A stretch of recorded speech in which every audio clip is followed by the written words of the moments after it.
नमस्कार, मैं Dhananjay Kumar, the public India में आपका स्वागत है। दिल्ली में जो हुआ, उसको लेकर गहन चिंतन मंथन राजनीतिक पार्टियों से ज़्यादा चैनलों पे चल रहा है। बहुत सारे लोगों को समझ में नहीं आ रहा कि हुआ क्या? क्या विश्लेषण करें? केजरीवाल हार गए, क्या करें? क्या कहें कि बीजेपी जीत गई? क्या कहें कि कांग्रेस ने हरा दिया? क्या कहें? बड़ी सारी बातें हैं। लेकिन जो राजनीति को बड़े तरीके से समझते हैं, वो जानते हैं कि राजनीति जो है विचारधाराओं का खेल है। राजनीति सिर्फ जो है रेवड़ी बांटने या कुछ काम कर देने का नाम नहीं है। बिना विचारधारा के राजनीति नहीं होती। नरेंद्र मोदी और केजरीवाल दो शख्स भारतीय राजनीति में उभरे राष्ट्रीय स्तर पर।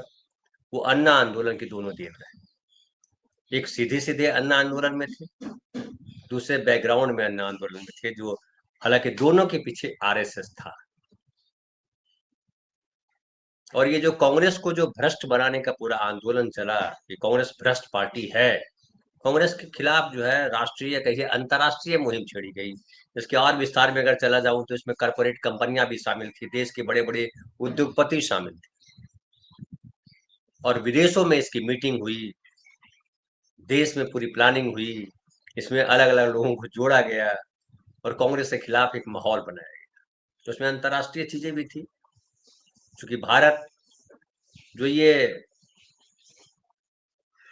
मनमोहन सिंह थे, दुनिया के माने हुए अर्थशास्त्री थे। उन्होंने कई ऐसे काम किए जिसकी वजह से दुनिया को, अमेरिका को लगा कि भारत हमारे कंट्रोल से बाहर हो सकता है। अमेरिका को भी पता था कि, या पता है अभी भी, अमेरिका चल रहा है उस पर कि चाइना उसके लिए कल चुनौती बन सकता है।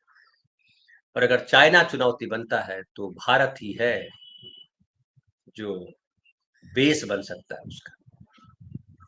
हालांकि ये जो ट्रंप है वो सब गड़बड़ करने में लगे हुए हैं, और ट्रंप भारत से अगर दुश्मनी करना चाहते हैं तो अपनी बर्बादी को न्योता दे रहे हैं। खैर, लेकिन हम विदेश की तरफ नहीं जाते, विदेश में रहते हैं। और आम आदमी पार्टी बनी और बीजेपी बनी। बीजेपी देश की सत्ता में खड़ी हुई, आम आदमी पार्टी दिल्ली की सत्ता में। और कहते हैं ना कि बड़े होशियार जो दुकानदार होते हैं वो एक ही मार्केट में दो दुकानें खोल देते हैं। बोले ग्राहक यहाँ नहीं जाएगा वहां जाएगा, अरे दो दुकान है वहां पे, चल उसमें चलते हैं। और ग्राहक, वो कहावत एक और हमारे गांव में है कि घी कहाँ गिरा, तो दाल में गिरा। तो आम आदमी पार्टी को वोट दीजिए या बीजेपी को वोट दीजिए, बात वही होगी। आप गौर कीजिए, मैं थोड़ी सी चर्चा करता हूँ, फिर आगे ले जाऊंगा, क्योंकि चर्चा में भटकाऊंगा नहीं, घूमेंगे नहीं हम। समय बड़ा कीमती है, आपका भी हमारा भी सबका समय। लेकिन ये समझना बहुत जरूरी है, गंभीरता से इसको समझिए। और मैं जो कह रहा हूँ उसको सच ही मत मान लीजिए, ये एक विश्लेषण है मेरा। आप इसको अपने तरीके से परखिए, और आपको सही लगे तो इसको आगे बढ़ाइए, नहीं लगे तो छोड़ दीजिए। ऐसा तो है नहीं कि मैं जो बोलूंगा, चूंकि मैं अक्सर बोलता हूँ कि ये जो दृष्टियां हैं वो चतुर्दिक होती है। इसीलिए जो अशोक स्तंभ है उसमें चार शेर है। मुझे अभी मैं बैठा हूँ, मेरे चेहरे के सामने जो है पूरब दिशा है, तो मुझे पश्चिम में नहीं दिखाई पड़ता है, उत्तर दक्षिण नहीं दिख रहा है, केवल पूरब दिख रहा है कि पूरब की दीवार पे क्या लगा हुआ है। बहरहाल, जो केजरीवाल ने किया, केजरीवाल ने क्या किया? केजरीवाल ने कहा कि शिक्षा और हेल्थ पे काम करेंगे। बहुत बढ़िया भाई, हेल्थ और शिक्षा पे काम करना चाहिए। लेकिन हेल्थ और शिक्षा, वो तो नरेंद्र मोदी भी कह रहे हैं कि हम सबका विकास कर रहे हैं। हेल्थ और शिक्षा पे वो भी कर रहे हैं, इतने आईआईटी बना दिए, इतने एम्स खोल दिए। जितने कांग्रेस ने नहीं खोले उतने खोल दिए, जितने कांग्रेस ने एम्स नहीं बनाए उतने एम्स हमने बना दिए। फिर कांग्रेस भी अच्छी, बीजेपी भी अच्छी, आम आदमी पार्टी अच्छी है। अब देखिए कि बीजेपी खुलेआम, उसके नेता जो है हिंदू राष्ट्र की बात करते हैं, केजरीवाल हिंदू राष्ट्र की बात नहीं करते हैं। ये अंतर है। लेकिन हिंदू राष्ट्र की बात करना और नहीं करने में क्या अंतर है? हिंदू राष्ट्र की बात नहीं करने का मतलब है कि आप संविधान के साथ खड़े होंगे, क्योंकि संविधान कहता है कि हम धर्मनिरपेक्ष राष्ट्र हैं। तो या तो आप धर्मनिरपेक्ष हैं या हिंदू हैं। हिंदू राष्ट्र चाहिए। बीजेपी खुलेआम कहती है मैं हिंदू राष्ट्र बनाना चाहता हूँ, केजरीवाल नहीं कर रहे थे, लेकिन धर्मनिरपेक्ष राष्ट्र के साथ भी केजरीवाल खड़े नहीं थे। केजरीवाल बिल्किस बानो का मामला हो, दंगों का मामला हो, जो एनआरसी हुआ और शाहीन बाग में जो लोग जमा हुए उसके खिलाफ, और जो दिल्ली में दंगा हुआ, उसमें कहीं केजरीवाल स्पष्ट नीति के साथ नहीं खड़े हुए। वो कहीं उसके खिलाफ बोलते नजर नहीं आए कि ये जो मुसलमानों के साथ जो ज्यादतियां हो रही है वो गलत हो रही है। आप बयान देखिए, नहीं मिलेगा। तो हालांकि दिल्ली में जो चुनाव हुए इस बार भी, उसमें मुस्लिम जो जितने मुस्लिम सीट है उसमें से ज्यादातर सीटें जो है वो मिली आम आदमी पार्टी को। और मैं आपको डेटा भी बताऊं कि 10 मुस्लिम बहुत सीटें, उसमें से 8 आम आदमी पार्टी को मिली और 2 बीजेपी को मिली। बीजेपी को मिलने के अलग कारण है, मैं उसमें अभी नहीं जाता। तो 8 सीटें मुस्लिम बहुल सीटें जो है वो आम आदमी पार्टी को मिली। लेकिन मुसलमानों के पक्ष में बोलते कभी आपने आम आदमी पार्टी के नेता को सुना? नहीं बोला। अगर बीजेपी वाले जय श्री राम बोलते थे तो जय बजरंगबली बोलते थे। देश की जनता ने उनको मुख्यमंत्री बनाया, लेकिन वो मंदिर में घंटा बजाने जाते थे। मंदिर में घंटा बजाना कोई बुरी बात नहीं है। जिनको धर्म मानना है वहाँ पालन करे, मुस्लिम भी पालन करे, सब पालन करे। संविधान ने ये अधिकार दिया है। लेकिन राजा जो है, जो राज्य है, उसका धर्म नहीं होता है। वो जब सामूहिक प्रदर्शन, जब सार्वजनिक प्रदर्शन करता है, उसका जनता पर, आम लोगों पर, आम नागरिकों पर बड़ा अलग असर पड़ता है। जैसे नरेंद्र मोदी जी कुंभ नहा रहे हैं, तप कर रहे हैं, ध्यान लगा रहे हैं, मंदिरों का उद्घाटन कर रहे हैं, उससे देश की धर्मनिरपेक्ष छवि पे असर पड़ता है, चोट लगती है। दूसरे धर्म को लगता है कि ये प्रधानमंत्री मेरा नहीं है। भले लोग कहें कि ये सड़कें बन रही हैं, जो एयरपोर्ट बन रहे हैं, जो अस्पताल बन रहे हैं, जो एम्स बन रहे हैं, क्या उसमें मुसलमानों का इलाज नहीं होगा? क्या मुसलमान नहीं चलेंगे? अब यहीं से मैं तार लेके चलता हूँ वहां, जो बिना विचार वाली राजनीति जो कहती है कि हम जो है अच्छे के लिए राजनीति कर रहे हैं। देखिए हमने सड़कें बनवा दी, देखिए हमने ब्रिज बनवा दिए, देखिए हमने स्कूल खोल दिए, देखिए हमने अस्पताल बनवा दिए, सब। लेकिन सबसे महत्वपूर्ण होता है विचार गढ़ना और विचार को प्रवाहित करना। स्कूल बना दिए, वहां जो है आप पढ़ाइए रोज कुरान शरीफ, बाकी चीजों को छोड़ दीजिए। स्कूल बना दिए, आप रामचरितमानस का पाठ करवाइए रोज, वो भी गुरुकुल है, पढ़ाई है, क्या दिक्कत है? और बताइए उसमें कि मुसलमान बहुत बड़े बुरे होते हैं, वहां बताइए कि हिंदू बहुत बुरे होते हैं, हमें इस्लाम को बहुत कट्टरता से मानना चाहिए, और जो इस्लाम के खिलाफ बोले उसको दुनिया में रहने का अधिकार नहीं। पढ़ाइए वो, आप भी यहाँ पढ़ाइए कि जो मुसलमान बड़े खराब होते हैं, और जो अगर हिंदू धर्म के खिलाफ अगर कोई बोले तो उसको।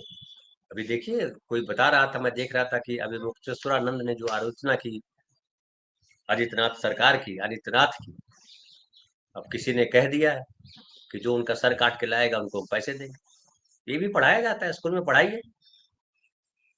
दरअसल जीवन किसी एक धर्म की बपौती नहीं है। उनके भगवान ने या उनके अल्लाह ने, उनके ईसा मसीह ने, उनके फलाने ने नहीं गढ़ा। जीवन जिसने गढ़ा है सब एक ही है, इसलिए सबका जीवन एक जैसा है। सबकी सबकी सबका रूप रंग अलग अलग हो सकता है, रंग अलग है, लेकिन सबकी नाक है, सबके कान है, सबके दिमाग है, सबके पास सोच है। सबको भूख लगती है, सबको चोट लगने पे रोना होता है, सब बराबर है, पूरी दुनिया में बराबर है। इसका मतलब बोलते तो सब है, सब एक ईश्वर के संतान है, लेकिन फिर ईश्वर को हम बांट लेते हैं। मैं अल्लाह के नाम पर लड़ने लगूंगा, आप भगवान बचाइए, मैं अल्लाह बचाऊंगा। तो ये जो विचार है, विचार को आप, और देखिए मैं एक और उदाहरण दूं आपको कि समाज में आप देखिएगा, बड़ा अच्छा आदमी है यार, बड़ा अच्छा आदमी मतलब बड़ा बढ़िया पैसा कमाया, घर बना लिया, उसको दिया, उसको दिया, क्या दान धर्म करता है। दान धर्म मतलब वो अमावस्या के दिन, पूर्णिमा के दिन गरीबों को भोजन कराता है, उनको कपड़े देता है, बरसात जाड़े में कपड़े देता है, बरसात में छाता बांटता है। मंदिर बनवाया, मंदिर में देखो वो जो है इतने पैसे दिया, दान किया। वो सब करता है, बहुत पैसे कमाया। बहुत पैसे कैसे कमाया? गांधी जी की एक बात अगर मैं कहूँ तो उन्होंने कहा था कि अगर आपके पास आवश्यकता से अधिक धन है तो दूसरे का है, वो चुराया हुआ है दूसरे का, दूसरे के हिस्से का धन है। और हमारा संविधान वही उसी हिस्से की बात करता है, हक की बात करता है कि देश के जितने नागरिक हैं सबको स्वाभिमान के साथ जीने का अधिकार है। व्यक्ति की गरिमा, प्रियम्बल पढ़िए, उसमें लिखा हुआ है व्यक्ति की गरिमा शब्द आएगा। व्यक्ति की गरिमा का मतलब क्या होता है? व्यक्ति की गरिमा मतलब अपना जीवन अपने कमाए हुए पैसे से जी सके, अपनी मदद वो खुद कर सके। आप अगर आप एक और तुलना देख लीजिए, तुलना मैं अगर करूं आपको तो कि मनमोहन सिंह ने जो मनरेगा शुरू किया, मनरेगा में क्या था? कहा कि जो बेरोजगार लोग हैं उनको अगर रोजगार चाहिए तो मिनिमम गारंटी हम देते हैं, 100 दिन रोजगार देंगे। आप स्किल्ड नहीं है, आपको हम रोजगार देंगे। और मनरेगा शुरू किया, 10 किलो अनाज भी देते थे वो। लेकिन कहा है कि 10 किलो अनाज फ्री में नहीं मिलेगा, बिना मूल्य के आपको नॉमिनल एक पैसा चुकाना पड़ेगा, और 2 रुपए किलो चावल, 1 रुपए किलो गेहूं मिलेगा। इस पर शांता कुमार जो बीजेपी के अच्छे नेता माने जाते रहे, मैं उनकी बड़ी तारीफ करता हूँ, हिमाचल प्रदेश के नेता है शांता कुमार जी, वो तो बहुत बुजुर्ग हो गए। उन्होंने बड़ा अच्छा आर्टिकल लिखा था, वाजपेयी जी के समय में खाद्य एवं आपूर्ति मंत्री थे। उन्होंने कहा कि जितना पैसा रख रखाव में खर्च होता है उतना पैसा भी नहीं निकलता है लेकर के। लेकिन चूंकि ये वेलफेयर स्टेट, हमारी भूमिका है कि जो हमारे देश से कमजोर नागरिक है उनको भूखे न रहने दे, भूखे न मरने दे, उनको सही तरीके से भोजन मिले। लेकिन सरकार की नीति होती है कि सही तरीके से जो भोजन तो मिले, लेकिन भोजन किस शर्त पे मिले? फ्री में उनको बांटते, बैठे रहिए घर में, लाइन में लग के ले लीजिएगा, या आप कुछ काम कीजिए, बदले में आपको मिलेगा। जब लाइन में लग के आप लेते हैं फ्री में, तो आपका स्वाभिमान मरता है।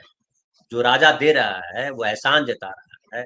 जैसे नरेंद्र मोदी कह रहे थे कि हम 5 किलो अनाज दे रहे हैं, केजरीवाल कह रहे थे कि हम बसों में फ्री कर दिए यात्रा, हमने 200 यूनिट बिजली फ्री कर दी, हम इतने पानी फ्री कर दिए। क्यों भाई? बिजली पानी ये सब क्यों फ्री कर रहे हैं? और एक और दिशा आपको देता हूँ कि चीन जो है सबसे ज्यादा जनसंख्या वाला देश है दुनिया का, रहा, अब तो बराबर हो गया भारत। लेकिन चीन हमसे आगे चला गया। क्यों चला गया? क्योंकि वो भगवान भरोसे नहीं रहा, अल्लाह भरोसे नहीं रहा, गॉड भरोसे नहीं रहा। उसने कहा कि हमारी जो कमजोरी जिसको दुनिया कह रही है, आबादी हमारी कमजोरी, उसी को हम ताकत बनाएंगे। और श्रम, क्योंकि आदमी है तो 2 हाथ है उसके पास, 2 हाथ। गांव में हमारे कहावत है कि 2 हाथ एक मुंह, एक, अब 2 हाथों से अपने पेट भरने भरे वो नहीं कमा पाएंगे, इतने निकम्मे हैं। लेकिन सरकार जब ठेका ले ले निकम्मा बनाने का, तो क्या कीजिएगा? शिक्षा को फ्री नहीं किया। अब शिक्षा जो है, और शिक्षा मतलब स्कूली शिक्षा नहीं, शिक्षा होती है टेक्निकल शिक्षा, जो कॉलेजों की शिक्षा, जिसके रोजगार मिले, पूरी दुनिया में कहीं भी जाएं और आपको बुलाए कि पूरी दुनिया को शिक्षित लेबर की जरूरत महसूस हुई। आउटसोर्स कर रहे हैं दुनिया के दूसरे दूसरे देश जहां आबादी कम है। तो ये ट्रेंड या कहिए स्किल्ड लेबर तैयार नहीं करता हमारा देश। आप सुनते होंगे, हमने भी बताया है, कई जो बोलते हैं अलग अलग चैनलों पे बताते हैं कि किस तरह से हमारे यहाँ के बच्चे जो है, जो ग्रेजुएट है, उनको कंप्यूटर चलाना नहीं आता है, ईमेल भेजना नहीं आता है, बहुत बेसिक चीज है। मतलब वो कह रहा है, समझिए, क ख ग घ अंगा जिसे हम या एबीसीडी पढ़ते हैं, वैसे आज की दुनिया में, आईटी की दुनिया में बेसिक है मेल भेजना, कंप्यूटर चलाना। लेकिन कहाँ से सीखेंगे बच्चे? स्कूल में कंप्यूटर नहीं, कॉलेज में कंप्यूटर नहीं, और जहाँ व्यवस्थाएं हैं वो प्राइवेट है, वहां ज्यादा पैसा देना पड़ता है। कितने पैसा दे के पढ़ा सकते हैं? अब जब 85 करोड़ आबादी 5 किलो अनाज अपने लिए नहीं जमा कर सकती, ला सकती, खरीद सकती, तो कंप्यूटर की पढ़ाई कैसे करेगी? तो ये जो हक की जो बात है, जो संविधान ने कहा है कि हर नागरिक को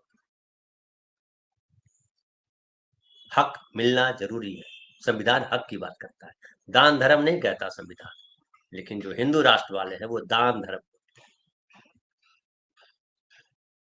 सारे कुंभ में 45 करोड़ लोग बोल रहे हैं, 45 करोड़ लोग आएंगे, इतने करोड़ आ गए, उसकी गिनती कहाँ की? लेकिन बता रहे हैं, दिव्य ज्ञान है। लेकिन कितने लोग मारे गए अब तक सरकार नहीं बता पाई। अखिलेश यादव बेचारे रोज बोल रहे हैं कि भैया इतने गिन रहे हो, बताओ। तो मैं भी बार बार बोल रहा हूँ, कि गिनती आपके पास है कितने नहाने आए, जबकि कोई रजिस्टर मेंटेन नहीं हो रहा, कोई कंप्यूटर में डेटा फीडिंग नहीं हो रहा। राहुल गांधी बोल चुके हैं कि डेटा हमारे पास नहीं है, सारा डेटा अमेरिका के पास है। गूगल, आप कुछ भी करते हो, गूगल अमेरिका का, यूट्यूब जब आप हमें देख रहे हो, वो अमेरिका का। अब कहोगे गूगल का सीईओ इंडियन है, फलाने का सीईओ इंडियन है, अच्छी बात, स्किल्ड है। लेकिन हमारे देश में योग्यता क्यों नहीं है कि अपने स्किल्ड लेबर को, या अपने स्किल्ड लेबर मतलब ये मत समझिए खाली वो पत्थर उठाने वाला, घर के काम करने वाला, वो लेबर नहीं है। हम सब लेबर है, जिसके पास पूंजी नहीं है वो लेबर है। जो आप दूसरे की नौकरी करते हैं, जो कंसल्टेंसी देते हैं, वो लेबर है। वो दिमाग से काम करे या शरीर से काम करे। तो पूंजी अमेरिका के पास, यूरोप के पास, लेबर चाइना के पास। और चाइना जो है उसने चुपचाप खड़ा कर दिया। और आज अमेरिका बड़ा खुश हो रहा था कि हमने रसिया को निपटा दिया, सोवियत संघ को निपट गया, सोवियत संघ निपट गया, चाइना खड़ा हो गया। और श्रम की कीमत उसने पहचानवा दी। वामपंथ क्या है, श्रम की कीमत की बात करता है कि श्रम की कीमत, पूंजी आपके पास ठीक है, लेकिन बिना श्रम के आपके पास श्रम पूंजी है, मेरे पास श्रम है, आप मेरे बिना अधूरे, आपके बिना मैं भी अधूरा। तो हम दोनों के बीच जो पोरस और सिकंदर के बीच जो संवाद हुआ था कि एक राजा दूसरे राजा के साथ जो व्यवहार करता है वही व्यवहार करो। सिकंदर ने पूछा था ना पोरस से, जब बंधक बना के लाया गया था सिकंदर के सामने पोरस को, कि बताओ तुम्हारे साथ क्या बर्ताव करें। पोरस ने कहा था कि वही जो एक राजा दूसरे राजा के साथ बर्ताव करता है। तो आपके पास पूंजी है, मेरे पास श्रम है, दोनों अगर मिलाएंगे नहीं तो उत्पादन होगा नहीं, व्यापार व्यापार बढ़ेगा नहीं। तो दोनों की भूमिका बराबर है। थोड़ी बहुत कम ज्यादा हो सकती है अगर करना चाहे तो, लेकिन है ना, बिना स्याही के पेन कैसे। तो ये बड़ा महत्वपूर्ण है समझना। लेकिन दुर्भाग्य की बात है कि हम हिंदू राष्ट्र बनने में लगे हुए हैं। अब जो दिल्ली में चुनाव हुआ और दिल्ली के जो परिणाम आए, उसमें कह सकते हैं कि भाई ठीक है, आम आदमी पार्टी नहीं जीती लेकिन बीजेपी आ गई। तो अब जो राहुल गांधी कहते हैं यहां से देखिए, तो राहुल गांधी आपको बेहतर समझ में आएंगे। राहुल गांधी बार बार कह रहे हैं कि ये लड़ाई जो है विचारधाराओं की, एक संविधान के साथ है। इसको मैं थोड़ा अपने शब्दों में कह रहा हूँ, वो तो गांधी और सावरकर की बात कहते हैं, लेकिन मैं वो नहीं मानता हूँ। मैं कह रहा हूँ एक संविधान के साथ है और एक संविधान के खिलाफ। जो संविधान के साथ है वो हर नागरिक को सम्मान देने की बात करता है, वो नागरिक होने की बात करता है, नागरिक के अधिकार की बात करता है। और संविधान कहता है कि जाति, धर्म, लिंग, भाषा के आधार पर कोई भेदभाव नहीं होगा। लेकिन जो हिंदू राष्ट्र बनाने की बात कर रहे हैं वो संविधान के खिलाफ है, क्योंकि वो कह रहे हैं कि हिंदुओं का देश है। और जब हिंदुओं का देश होगा तो उन मुसलमानों का क्या होगा, दूसरे धर्म के मानने वालों का क्या होगा। और क्या इस देश में सब हिंदू हैं? और हिंदू जब होगा तो उसका संविधान क्या होगा, वो कैसे चलेगा? वो मनुस्मृति से चलेगा। माता पिता सर्वोपरि है, माता पिता सर्वोपरि हैं क्योंकि हमको इन्होंने जन्म दिया है। लेकिन माता पिता जो कहें उसको अक्षरशः मान लेना, कहा कि बेटी इससे शादी कर लो, बेटी शादी कर ले, लड़कियों पे सबसे ज्यादा यही काम करता है। अब मैं कल देख रहा था, कमेंट आ रहे थे, हमने जब वहां का जिक्र किया मध्य प्रदेश के उस लड़के लड़की का जो विवाह विवाह करने गए थे किसमें, और ज्यादातर लोग यही बोलते हैं कि बेटी को पाल पोस करके बड़ा किया और बेटी अपने मन से निर्णय लेगी, परिवार की इज्जत बर्बाद कर देगी शादी करके मुसलमान से। भाई, आपने उसको जन्म दिया, उसमें क्या योगदान है पिता का? माता ने जन्म दिया, माता महान है, पाला पोसा, लेकिन इसका मतलब क्या आप उसको गुलाम बना लेंगे? आप जो कहेंगे वही माने, वो जिसकी देह है, कष्ट है, वो भोग रही है लड़की हो, तो लड़की को अधिकार देना पड़ेगा ना। संविधान कहता है कि 18 साल जो वयस्क हो गए बच्चे उनका अधिकार है, लेकिन मनुस्मृति क्या कहता है, जो लड़की है जब तक वो उसका विवाह नहीं हुआ वो पिता के अंडर काम करेगी, अंडर रहेगी, पिता की वचन का पालन करेगी। जब शादी करके जाएगी तो उसका मालिक पति हो जाएगा, और जब बूढ़ी होगी तो उसका मालिक बेटा होगा। मतलब पुरुषों के अधीन रहेगी स्त्री। ये स्त्रियों को समझना है। तो ये जो हिंदू राष्ट्र और संविधान का जो अंतर है, हिंदू राष्ट्र अधिकार की बात नहीं करता है, वो कर्तव्यों की बात करता है कि आपका ये कर्म है, माता पिता की बात मानिए, सरकार के प्रति ये धर्म निभाइए, तो राष्ट्र के प्रति ये धर्म निभाइए, फलाने के प्रति ये अपना कर्तव्य निभाइए। लेकिन संविधान कहता है कि आपके क्या-क्या अधिकार हैं, आपके मौलिक अधिकार क्या हैं। इंदिरा गांधी जी ने कर्तव्य को जोड़ा था, उसकी अलग कहानी है, मैं बात करूँगा उसपे। लेकिन हक की बात करता है कि हर आदमी को न्याय, स्वतंत्रता यानी न्यायपूर्ण जीवन, स्वतंत्र जीवन, समता वाला जीवन, व्यक्ति की गरिमा यानी गरिमामय जीवन जीने का अधिकार है। तो ये जो है धर्म की आजादी, धर्म पालन की आजादी है। आपको अपने कपड़े पहनने की आजादी, आपको अपने तरीके से जीवन बिताने की आजादी।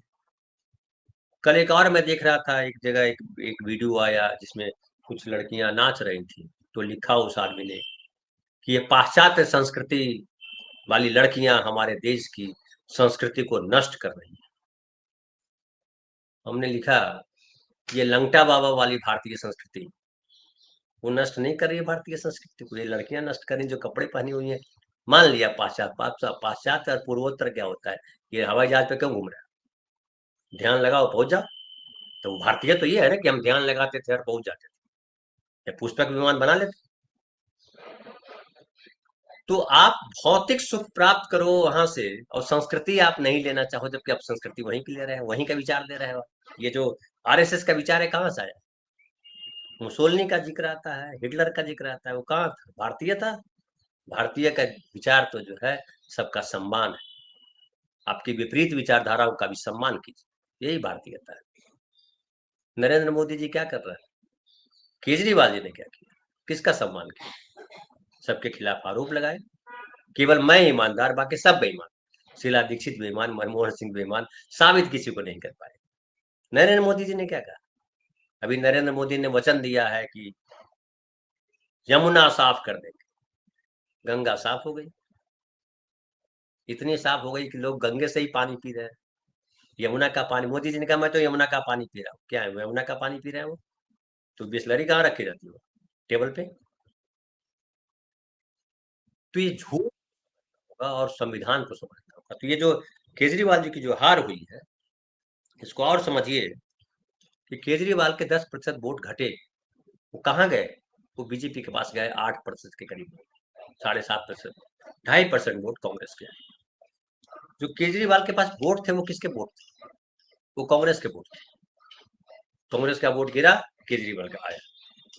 तो 10 सालों में केजरीवाल ने जो कांग्रेस के वोट थे उसको संघी वोट बना दिया, बीजेपी का वोट बना दिया। अब कई लोग कह रहे हैं कि बिहार अगला निशाना, बिहार बंगाल संभव है, बिहार बंगाल भी जीत ले नरेंद्र मोदी, पॉसिबल है। क्योंकि हम सबको हिंदू राष्ट्र बनाना है। बहुजन उसमें सबसे आगे हैं, पालकी ढोने में सबसे आगे वही रहते हैं। फिर जब चोट लगती है, जब रास्ता भटक जाते हैं, जब लगता है अरे यार ये तो चक्रव्यूह में फंस गए, तो फिर चिल्लाएंगे। लेकिन हर बार गांधी आएगा, हर बार अम्बेडकर आएंगे, हर बार नेहरू आएंगे? देखिए आ जाए तो बड़ी अच्छी बात है। लेकिन इसको समझना जरूरी है कि जो विचारधारा की लड़ाई है, और देश बचेगा संविधान से, देश हिंदू राष्ट्र से नहीं बचेगा। बहुजनों को समझना बहुत जरूरी है। फिलहाल इतना ही, बहुत बहुत धन्यवाद। कल फिर बात करेंगे किसी नए विषय पर।